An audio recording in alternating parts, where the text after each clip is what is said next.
Security walked me out at 3:14 p.m. on a Tuesday. After 12 years with the company, 12 years of loyalty, long nights, and weekends missed, I was getting escorted through the lobby of a company my own mother helped build. The irony hit like a punch to the gut. The people I'd mentored were staring, whispering, pretending not to watch. Corporate humiliation, served with a smile. "Sorry, Miss Falmer," the guard said quietly as we reached the glass doors. "They told me I had to." I forced a tight smile. "You're fine, Jared. Just doing your job." But I wasn't fine, not even close. My name's Lauren Palmer, I'm 46, and until 20 minutes ago, I was Senior Operations Director at Palmer Systems Group, a defense tech manufacturer in Denver, Colorado. A company that, though few remember, was founded by my mother, Evelyn Palmer, back in 1979. She was one of the first women in the country to design electronic surveillance components for aerospace defense. She built the company from her garage, signing her first Air Force contract on a kitchen table covered in soldering wires and coffee stains. And now, 45 years later, her daughter was being walked out of the same company she'd built from scratch. But here's the part nobody knew. While the world saw me as operations director, a mid-tier executive with a comfortable salary, the truth was buried in a maze of legal paperwork my mother had set up decades ago. I wasn't just another employee. I owned 82% of the company through a hidden holding trust called Pine Haven Investments, LLC. And the man who fired me, our freshly minted CEO, Dylan Reed, age 38, had absolutely no idea. Let me back up. When Mom retired 2 years ago after a mild stroke, the board insisted we bring in fresh leadership. I didn't fight it. I thought new energy might be good for the next phase. Dylan came from some flashy Silicon Valley startup that got acquired for $600 million. He wore tailored suits and talked like every problem could be solved by disruption.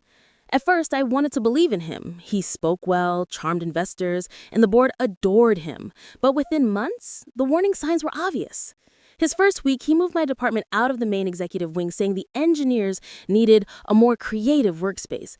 Translation, he wanted to be surrounded by his own hand-picked people. By week 2, he replaced 3 department heads, all veterans, with former colleagues from California who knew nothing about aerospace manufacturing. By week 3, he shut down the in-house apprenticeship program we'd run for 20 years, claiming it was cost inefficient. That program had produced half our engineering staff. Still, I bit my tongue. Mom always said, never interrupt someone who's in the process of revealing who they are. By month 3, our numbers were already slipping. We'd lost 2 long-term government contracts, a total of $38 million, because Dylan wanted to rebrand our portfolio before renewal. Then he cut quality control by 25% to save on payroll, which resulted in 3 failed inspections. The man was a walking PR disaster wrapped in kimono and overconfidence. The board meetings became unbearable. Dylan talked in buzzwords: optimization, synergy, restructuring. The older board members, most of whom hadn't worked in production in decades, just nodded along. And through it all, I stayed quiet, watching, collecting data, documenting every bad call, every failed projection. See, what Dylan didn't know was that my mother never trusted the board entirely. She'd watched too many founders lose their companies to slick talkers and strategic acquisitions. So, before she retired, she transferred the family's majority ownership into a trust under a different name. A trust only 3 people knew existed: Mom, our attorney Harold Keene, and me. When I took over daily operations after her stroke, the plan was to eventually merge ownership into a charitable foundation, but I held off, partly because Mom wanted to be sure the company stayed in good hands. Clearly, it hadn't. So when Dylan called me into a personnel meeting that Tuesday afternoon, I already knew something was off. His assistant Lacey couldn't even look me in the eye. "Lauren, Mr. Reed would like to see you in conference room 2. Conference room 2. That's the small one, the one HR uses for quiet terminations. I walked in to find Dylan sitting at the end of the table in his usual posture, shoulders back, hands clasped like he was about to deliver a TED Talk. HR Director Megan Holt sat next to him with a manila folder. Lauren, Mr. Reed would like to see you in conference room 2. Lauren began using that fake sincere tone he reserved for bad news. "We appreciate everything you've done for Palmer Systems over the years, truly, but after reviewing our new structural model, the board and I have decided to eliminate your position." "Eliminate?" I repeated, sitting down slowly. He nodded. "Your department's functions will be merged under product development. We're streamlining to stay competitive. You'll receive 12-week severance and extended benefits through the quarter." 12 weeks. For 12 years of service. I didn't say anything. Didn't give him the satisfaction of a reaction. I just nodded, signed where they told me to sign, and waited for the guard to show up. Dylan stood as I gathered my things. "You've been an important part of this company, Lauren. I hope there are no hard feelings." I looked him dead in the eye. "Oh, none at all. Just make sure you keep those quarterly numbers up. Investors can be unforgiving." He didn't catch the double meaning. He just smiled, that self-satisfied smile, and said, "I always do." I left without another word. But the moment I sat in my car, shaking hands gripping the steering wheel, the calm broke. It wasn't about the firing. It was the disrespect, the arrogance, the way he dismissed decades of history like it was nothing. I dialed one number, Harold Keene. He answered on the second ring. "Lauren, they just fired me." There was a pause. He really did it, huh? Publicly, in front of staff. "Then it's time," he said. His voice was calm, steady, like he'd been waiting for this call. "You're invoking the Pinehaven Clause. Effective immediately." "All right," he said. "I'll schedule an emergency board meeting for this evening. Let's say 6 o'clock. You'll need to be there, obviously." "Harold," I said, my voice low but certain. "By the end of tonight, Dylan Reed won't be CEO of Palmer Systems Group." There was a long silence on the line. Then Harold said softly, "Your mother would be proud." I started my car, wiped the tears from my face, and drove back towards the company that thought it could erase me. They'd learned soon enough, you can't fire the person who owns the building. And that's when the real story began. For a full 5 minutes after they escorted me out, I sat in my car, still in the company parking lot, my hands gripping the steering wheel so tight my knuckles went white. The same building I'd built from the ground up now stood behind me, full of people whispering about the public firing of Helix's former operations director. The irony was delicious. They thought I'd crumble. They thought I'd beg. The world outside was cold that morning, Seattle rain smearing down my windshield, blurring the reflection of the glass tower I used to call mine. My phone kept buzzing, texts from coworkers, some sympathetic, some silent observers who'd rather watch a train wreck than risk being on board. "Are you okay? I can't believe they did that, Emily." "HR is saying you were terminated for insubordination." Insubordination. That word stung and amused me in equal measure. I'd spent 7 years building Helix's supply chain system, streamlining production and cutting costs by millions. But apparently, disagreeing with the CEO's nephew, a trust fund brat who couldn't even read a logistics report, qualified as insubordination now. I exhaled, my breath fogging up the window. I didn't cry. I couldn't. Not yet. There was too much adrenaline, too much fury swirling under my skin. Then I remembered something. The email. 2 weeks ago, before the chaos started, I'd received an internal memo marked confidential/executive review. It listed the distribution of shares post-merger. I hadn't looked closely at the fine print back then, but now I pulled up the PDF again on my phone, scrolling past the legal jargon until the number leapt out at me. Emily Carter, 85% equity ownership, Class B private holding. My heart slammed against my ribs. They didn't even realize it. The board had filed those shares under my name as part of a deferred compensation structure from the 2021 restructuring. I'd earned them quietly, never transferring them, never mentioning it, because back then, I didn't need to. But now, it was my shield, my sword. The rain turned into a storm outside, drumming on the roof like a countdown. I started the car. I wasn't going home. Downtown Seattle, an hour later. I walked into the marble lobby of Silverman & Gray LLP, a corporate law firm known for 2 things, ruthless precision and airtight NDAs. I'd used them before, once during Helix's acquisition phase. The receptionist recognized me instantly. "Miss Carter, welcome back.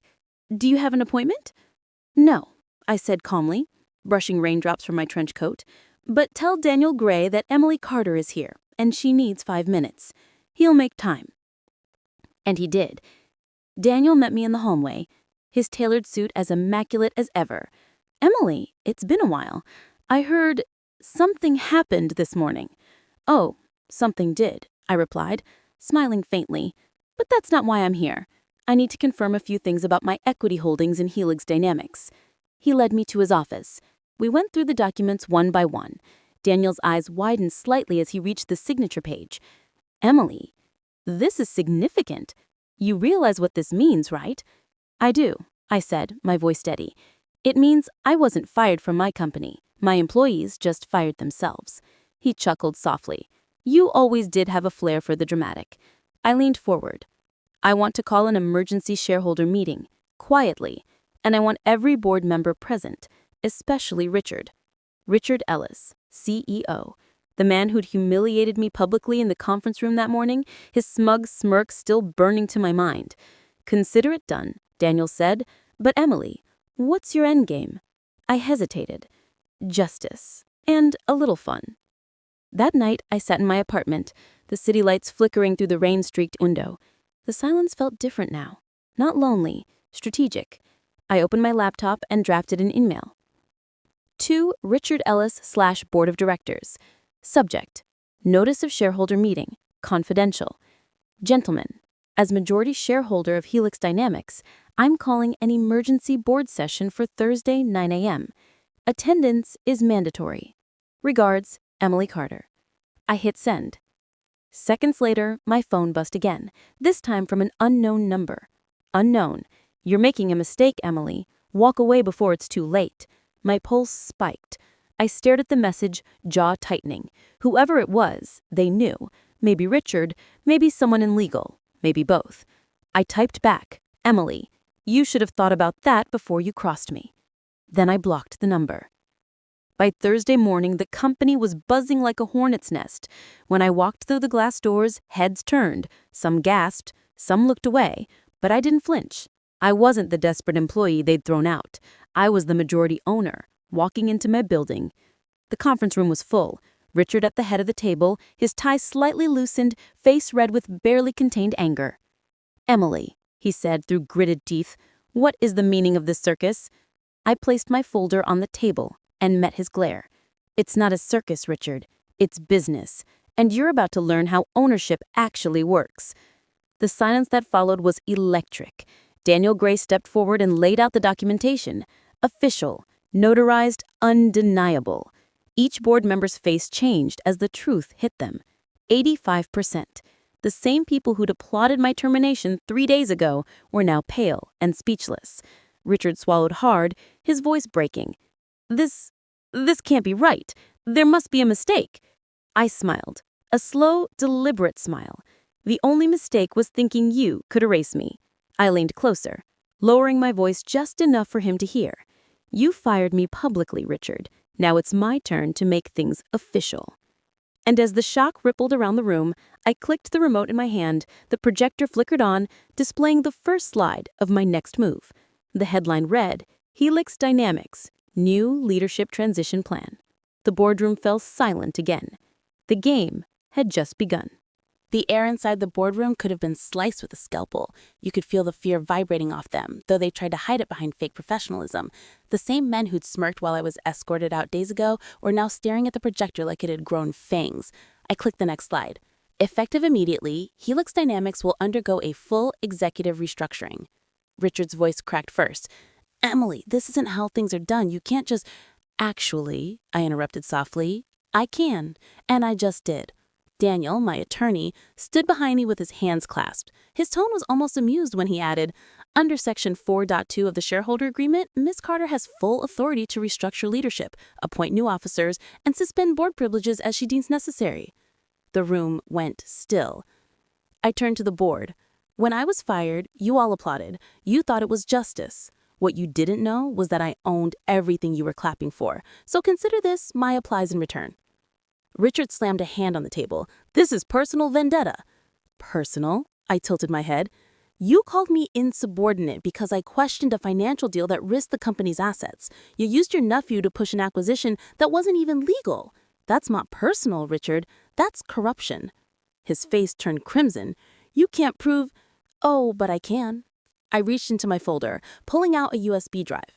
You see, when you fired me, you forgot one small detail. My access credentials were never revoked. The projector flickered again. Numbers, contracts, and hidden transaction logs filled the screen. Millions in consultancy fees routed to shell firms under Richard's nephew's name. Gasps rippled through the room. One of the board members, Mr. Patel, spoke up first. My God, this could destroy the company. It already did, but I intend to rebuild it. Without the parasites. Richard's voice dropped low, desperate now. You're bluffing. Daniel smiled. She's not. I turned toward the window, watching the skyline glint through the rain. Effective immediately, Richard, you're suspended pending investigation. Security will escort you out after this meeting. He lunged halfway out of his chair. You can't do this to me. I built this place. No, I said quietly. We built it, and you burned it for profit. Silence. Heavy. Absolute. Then I clicked to the final slide. New leadership plan. CEO, Emily Carter. The words hung there like thunder. I heard the shuffle of papers, the deep breaths of disbelief. No one spoke for a full 10 seconds. Then Mr. Patel cleared his throat. You're reinstating yourself. I met his gaze. I'm taking back what's mine, but not for revenge. At least not entirely. Helix deserves better leadership. The employees deserve stability. The clients deserve trust. The others exchanged looks. They could see it, the confidence, the clarity, the fury restrained just enough to stay professional. Meeting adjourned. I snapped the folder shut. Outside, I could feel every eye on me as I walked through the corridor.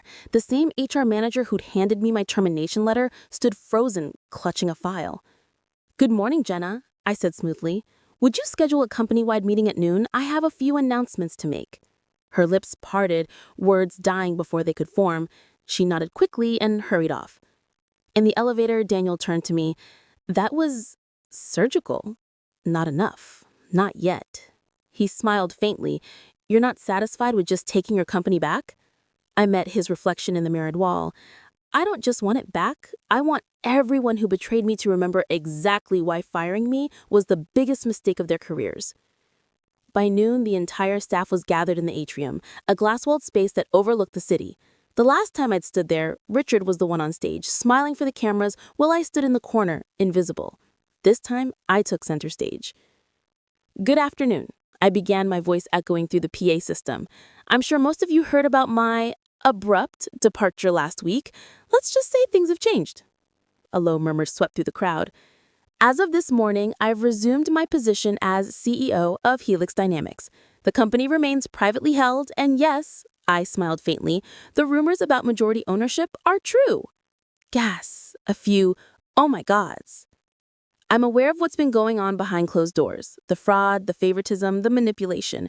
That ends today. We're restructuring not just at the top, but across every department. The people who work hard will be rewarded. The people who exploit others will be exposed.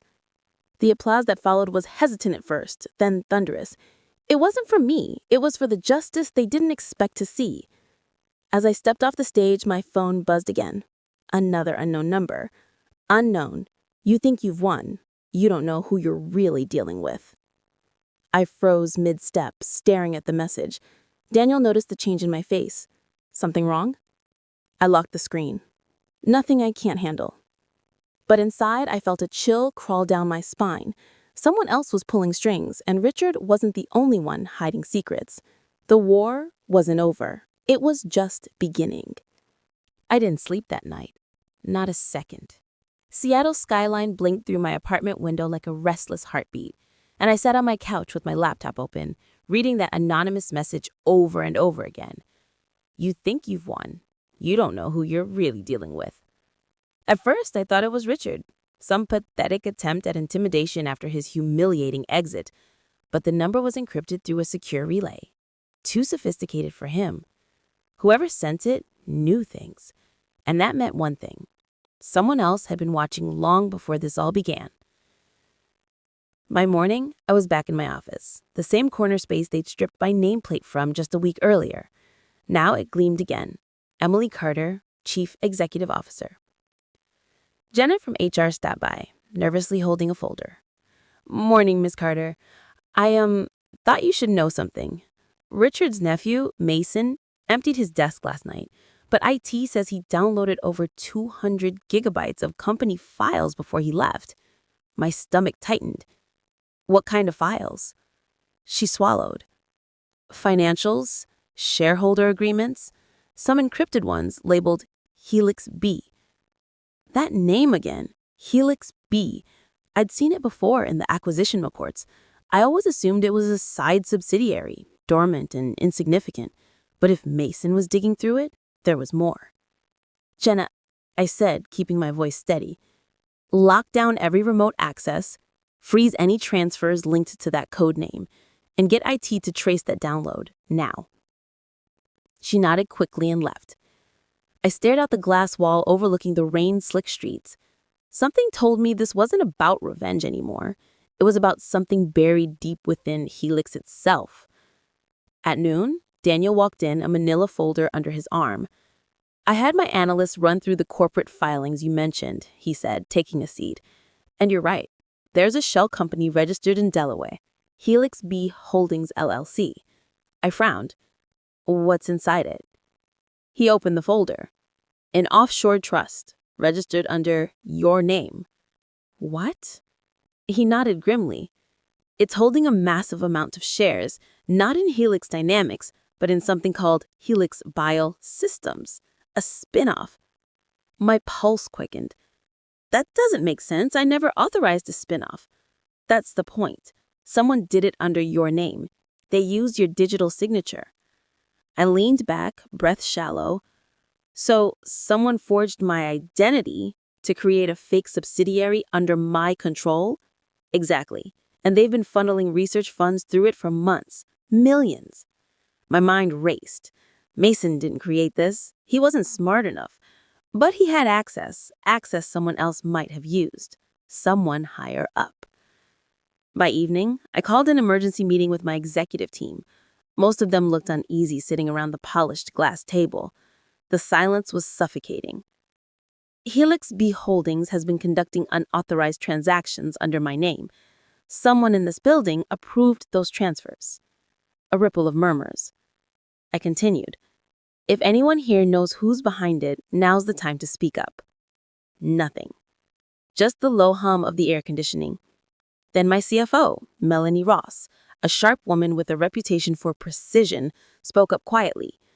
Emily, those transfers were signed off during your suspension. Richard authorized them. He claimed you gave verbal consent. Verbal consent? She nodded. He said you'd approved the movement of funds for a new biotech project overseas. It looked legitimate at the time. Overseas where?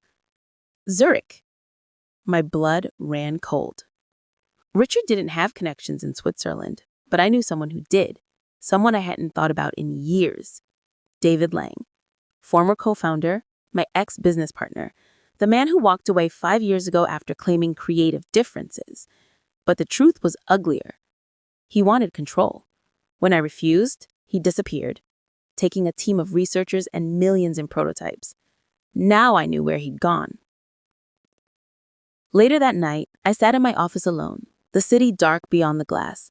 The company was silent except for the occasional hum of the cleaning staff below. I opened my inbox. One new email. From unknown. Subject, stop digging, Emily. No message, just an attachment. I hesitated before opening it. The screen flickered and a video loaded. A grainy security feed. It showed my apartment. My apartment. The timestamp read 1 hour ago. The footage showed a shadow moving inside, slow and deliberate. Someone rifling through my drawers, touching my desk, my laptop. Then they looked directly at the camera. A man. Tall, clean suit, familiar posture. David. My throat dried up. The video cut out. For a full minute, I just sat there, frozen. My heartbeat was so loud I could barely think. Then instinct kicked in. I grabbed my phone, called Daniel. He answered on the second ring. Emily? I whispered. He's here. David. He broke into my apartment. Stay put. I'm sending security to your office and calling the police. No, I said quickly. No cops. Not yet. He's not after me. He's after something in the company. I need to know what. There was a pause. Then we play his game. But on your terms. I closed my laptop and stood, staring at my reflection in the dark glass. I wasn't just fighting to reclaim Helix anymore. I was fighting to expose the ghost that had been hiding inside it for years. And this time, I wouldn't just take back what was mine. I'd burn everything he built trying to steal it. The next 48 hours were a blur of surveillance feeds, encrypted emails, and sleepless nights. Every instinct in me screamed that David wasn't finished, that the break-in was a message, not a threat. He wanted me to see him. He wanted to remind me that he'd once been the brain behind Helix's earliest code, the shadow that helped me build it before ambition turned him into something darker. But he'd made one mistake. He underestimated how far I'd go when someone tried to take what was mine. I spent all of Sunday in the secure data lab with Daniel, cross-referencing the offshore transactions tied to Helix Holdings.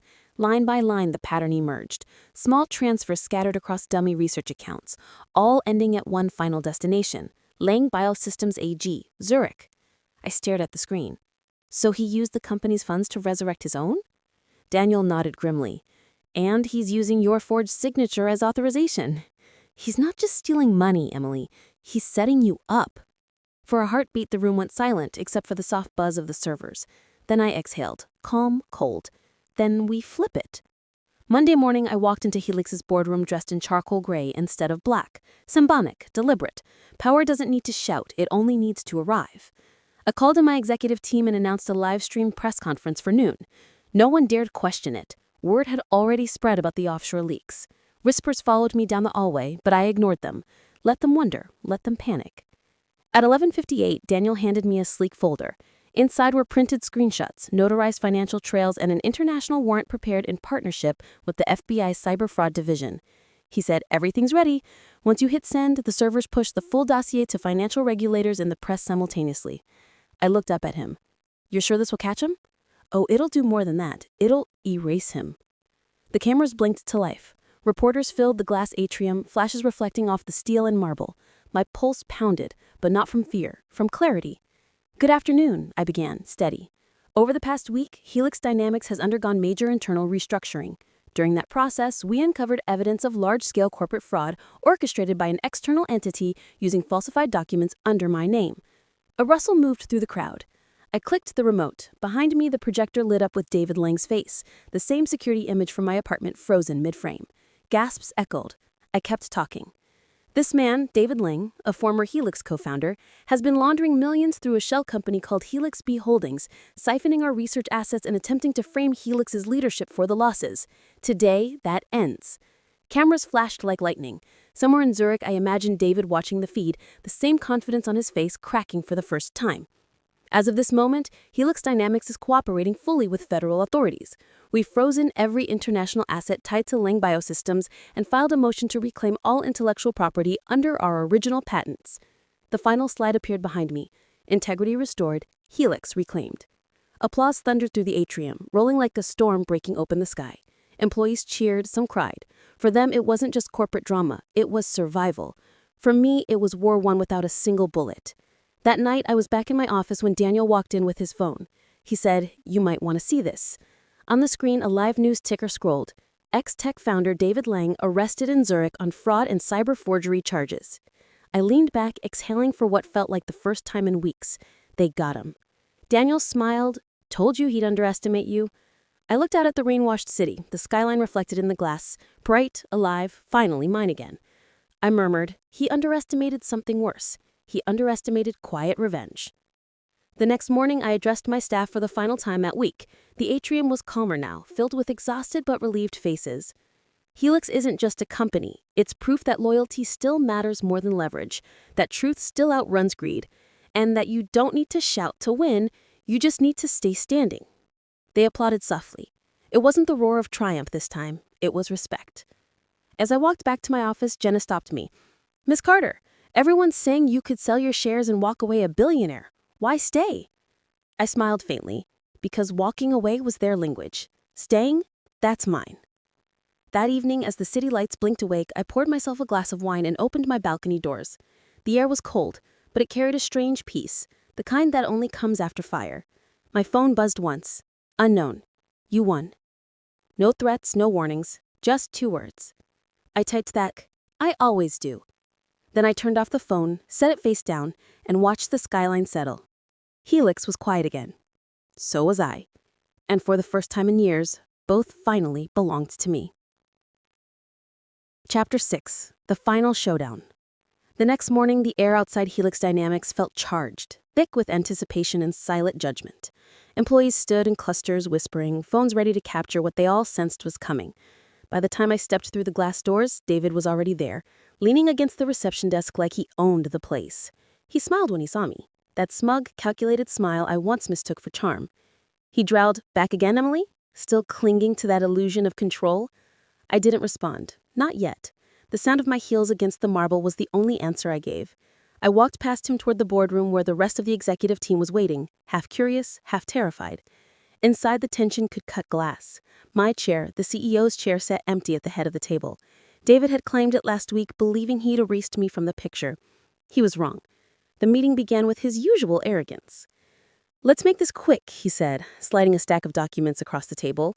"Helix's assets are being restructured. We'll need signatures, especially yours, Emily. Just a formality before you step down permanently." His words dripped condescension, but I smiled. "Funny," I said, opening my leather folder, "because I brought some documents too." I turned to the screen behind me and nodded at Daniel, who was waiting by the AV console. The lights dimmed and the projector came alive. Numbers filled the wall. Bank statements, wire transfers, shell company ledgers. Every illegal transaction David had made under my name. Gasps rippled around the table. "What is this?" he barked. "Proof," I said calmly, "that you embezzled over $7 million through offshore accounts, using my signature." He laughed, but it cracked halfway through. "You're bluffing." "Am I?" I tapped a key and the next slide showed his passport scans, flight logs, Zurich meeting transcripts, everything Daniel and I had uncovered. "Lang Biosystems AG. You didn't think I'd trace it back to you, did you? You used Helix's R&D funds to rebuild your own company under a fake name. That's corporate theft, wire fraud, and forgery." The color drained from his face. For a moment, silence swallowed the room. Then David lunged across the table, snatching the remote. "You can't prove any of this holds up in court." But before he could finish, the double doors swung open. Two federal investigators stepped inside, badges glinting under the recessed lights. "Actually," one said, "she already has." David froze. "You're under arrest for financial fraud, falsification of documents, and corporate espionage." As they read him his rights, the entire room erupted. Executives whispering, phones buzzing. David's confidence shattered like glass. He looked at me one last time, disbelief behind his eyes. "You set me up," he hissed. "No," I said, standing. "You set yourself up. I just pretended not to notice." As they escorted him out, the board turned to me. "Emily, are you taking back control?" one of them asked quietly. I met their eyes one by one. Helix Dynamics was built on integrity. Somewhere along the way, we forgot that. Yes, I'm taking it back. Every piece of it. Applause broke out, hesitant at first, then thunderous. Outside, cameras flashed as David was led into a black sedan, his wrists bound, his empire crumbling in real time. And for the first time in months, I felt something I hadn't allowed myself to feel. Peace. Later that evening, I stood by my office window overlooking downtown Seattle. The skyline glowed orange with sunset. Daniel entered quietly holding 2 cups of coffee. He said, "You did it." I corrected, "We did it. And now we rebuild." He nodded, setting the cup beside me. "What's next?" I looked at the reflection of the city lights in the glass, the empire I almost lost but had finally reclaimed. "Next," I said, smiling faintly, "we make Helix what it was always meant to be. Transparent, powerful, and untouchable." The last rays of sun dipped below the horizon as the world outside moved on, but for me, it was only the beginning.